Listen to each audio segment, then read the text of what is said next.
샬롬 샬롬 샬롬 샬롬. 하나님 사랑합니다. 여러분 주 안에서 사랑합니다. 잠언 1장부터 6장까지 말씀입니다. 1절에 보니 다윗이 아들 이스라엘 왕 솔로몬의 다윗의 아들 이스라엘 왕 솔로몬의 잠언이라. 이는 지혜와 훈계를 알게 하며 명철의 말씀을 깨닫게 하며 지혜롭게 공의롭게 정의롭게 정직하게 행할 길에 대하여 훈계를 받게 하며 어리석은 자를 슬기롭게 하며 젊은 자에게 지식과 근신함을 주기 위한 것이고 지혜 있는 자는 듣고 학식이 더할 것이요 명철한 자는 지력을 얻을 것이라.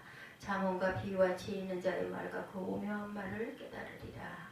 야훼를 경외하는 것이 지식의 근본이오늘 미련한 자는 지혜와 훈계를 멸시하느니라.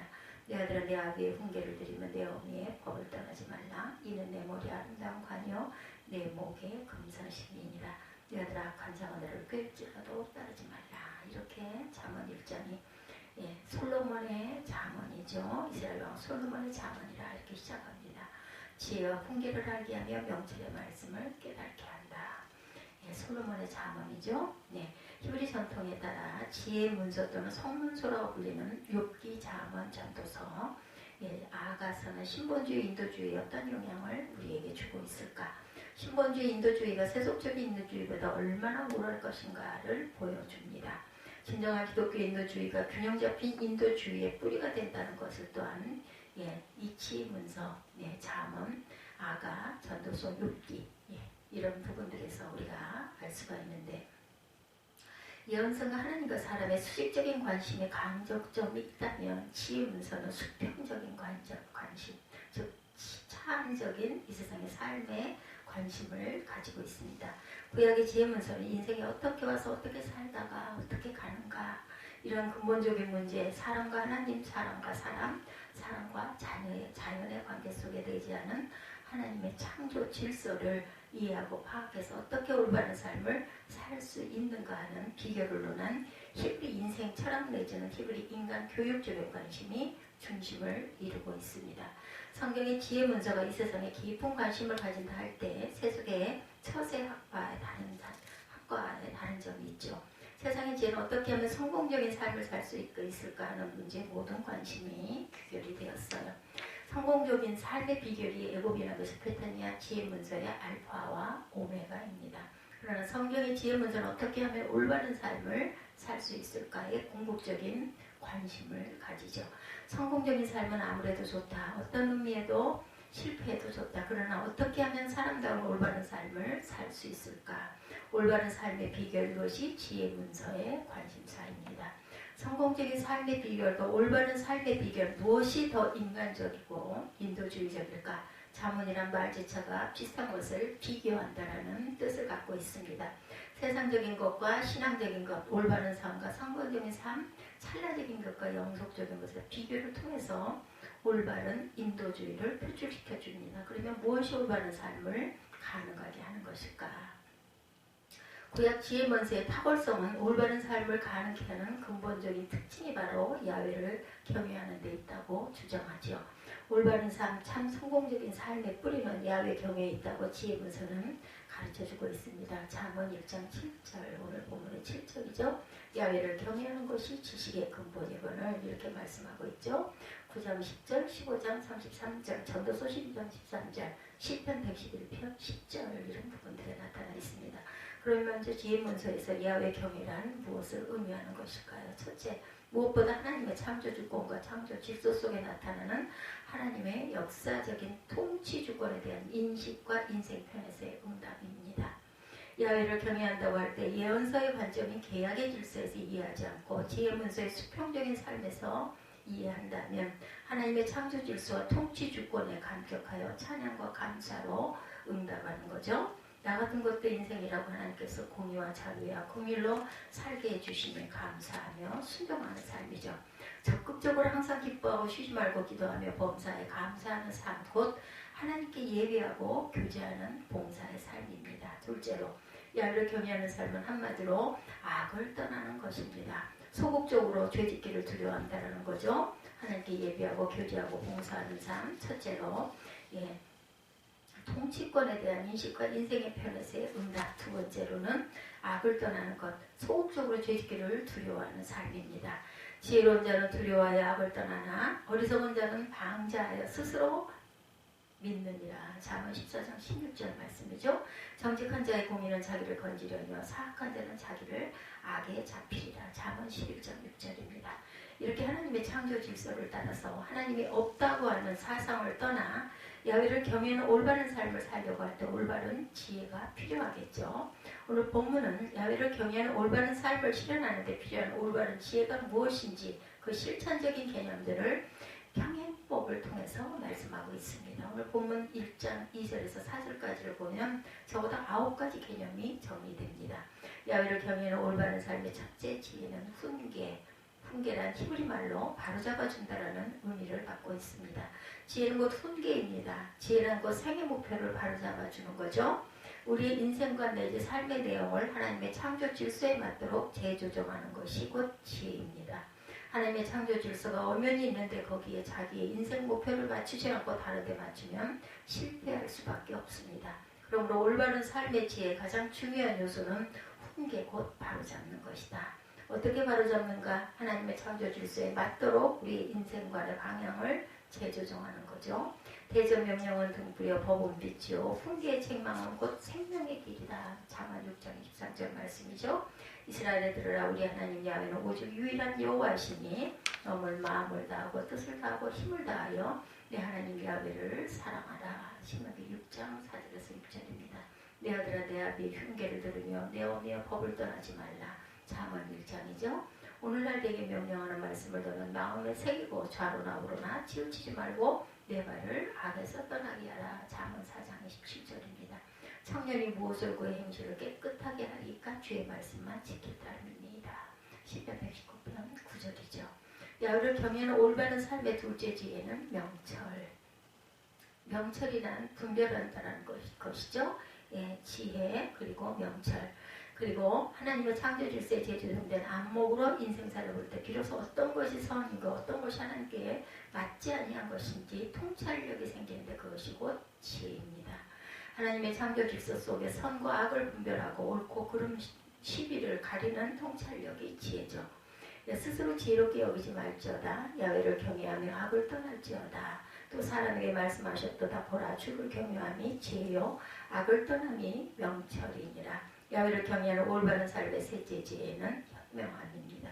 지혜로움의 히브리 원어의 뜻은 현명한, 영민함이죠. 지혜로움은 먼저 옳고 그른 것을 판단한 다음에 경우에 알맞게 실천하는 능력입니다. 잠언 25장 17절에 경우에 합당한 말은 아로새긴 은쟁반의 금사관이라 말씀했고 잠언 31장 10절에는 누가 현숙한 여인을 찾아 얻겠느냐 그의 값은 진주보다 더하니라 말씀합니다. 현숙하다는 원래의 의미는 귀하다라는 뜻이죠. 때와 장소에 알맞게 실천하는 능력, 살림을 살아가는 능력, 즉 처변 불경의 유능함이 곧 현명함입니다. 야훼를 경외하는 올바른 삶의 넷째 지혜는 의로움입니다. 지혜 문서의 의로움이란 이웃에 대한 사랑을 일컫는 말이죠. 이웃을 사랑하는 자는 지혜로운 자입니다. 요셉도 고넬료도 의로운 사람이라 했는데 그들은 이웃에게 선을 행하는 사람이었기 때문입니다. 이웃을 사랑하여 구제하고 불쌍히 여기는 사람은 하나님께 꾸이는 것이므로 지혜 있는 행동이죠. 잠언 19장 7절에 가난한 자를 불쌍히 여기는 것은 야훼에게 부어드리는 것이니 그의 선행을 그에게 갚아주리라 하셨습니다. 야훼를 경외하는 올바른 삶의 다섯째 지혜는 공평입니다. 공평은 기울지 않다, 균형을 맞춘다라는 뜻이죠. 공평은 하나님의 통치 주권 아래서만 이루어질 수 있습니다. 공평은 창조 질서 속에 내재되어 있는 것이므로 어떠한 인간도 창조주 하나님 앞에 굴복해야 되죠. 모든 사람은 하나님 앞에서 공평합니다. 십계명은 공평무사한 도덕책이기도 하죠. 도덕법칙이기도 합니다. 히브리서 1장 8절에 아들에 관하여는 하나님이여 주의 보좌는 명명하며 주의 나라의 규는 공평한 규이다 말씀하죠. 잠언 21장 3절에도 의와 공평을 행하는 것은 제사 드리는 것보다 야훼에게 기쁘시게 여기신다라고 말씀하셨습니다.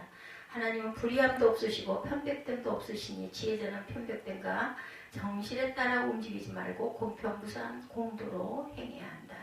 야훼를 경외하는 올바른 삶의 여섯째 지혜는 정직입니다. 정직함이란 곧 인격의 성실성입니다. 정의나 공평한 삶이란 인격의 성실함으로 이루어지죠. 정당하지 않으면 지혜가 제 기능을 발휘하지 못합니다. 잠언 14장 2절에 정직하게 행하는 자는 야훼를 경외하여도 패역하게 행하는 자는 야훼를 경멸하는 일이라 했고, 시편 15편에도 야훼의 성산에 거할 자는 한마디로 정직히 행하고 거짓을 말하지 아니하는 자라 말합니다. 하나님은 은혜로운 계약을 지키시는 신실하신 하나님이죠. 정직은 최상의 정책입니다. 그러므로 약속을 지키지 않는 자는 믿음이 없는 자죠. 참 지혜는 정직에 있고 정직이 없는 간사한 지혜는 결국 망합니다. 가장 중요한 재산인 신용을 잃어버려 사회에서 매장되고 말죠. 야훼를 경외하는 올바른 삶의 일곱째 지혜는 슬기로움입니다. 슬기로움이란 상황 판단이 빠르고 상황에 대처하는 임기응변에 꾀가 있음을 말하죠. 죄악의 유혹을 재빠르게 벗어나는 것도 슬기로움입니다.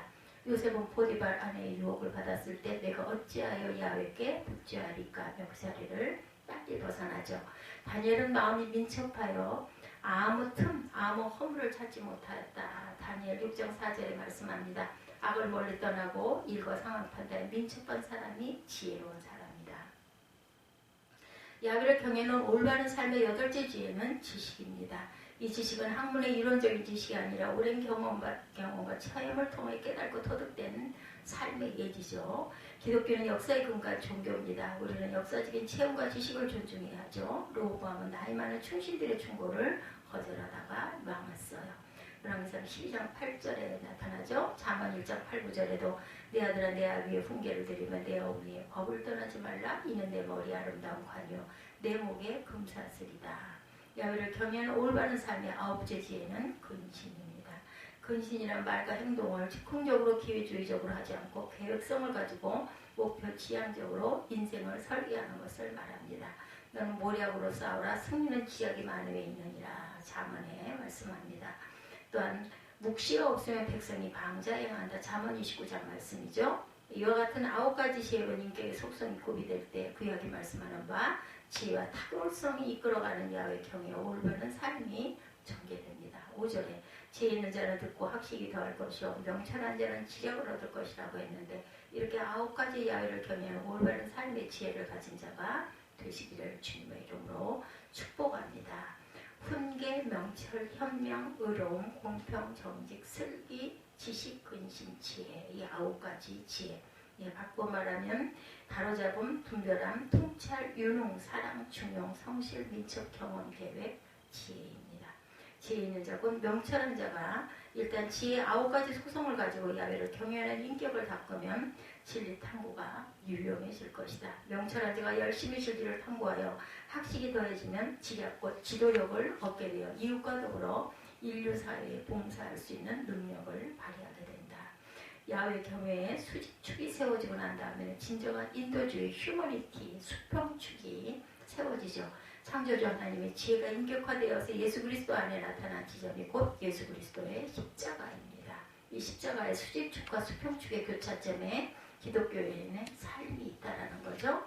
바울이 말합니다. 유대인은 표적을 구하고 헬라인은 지혜를 찾으나 우리는 십자가에 못 박힌 그리스도를 전하니 유대인에게는 거리끼는 것이요 이방인에게는 미련한 것이로되 오직 부르심을 받은 자들에게는 유대인이나 헬라인이나 그리스도는 하나님의 능력이요 하나님의 지혜니라.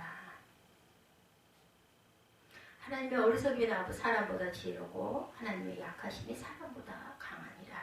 내가 너희와 라오디게에 있는 자들과 부른데 육신의 얼굴을 보지 못한 자들을 위하여 얼마나 힘쓰는지를 너희가 알기를 원하노라.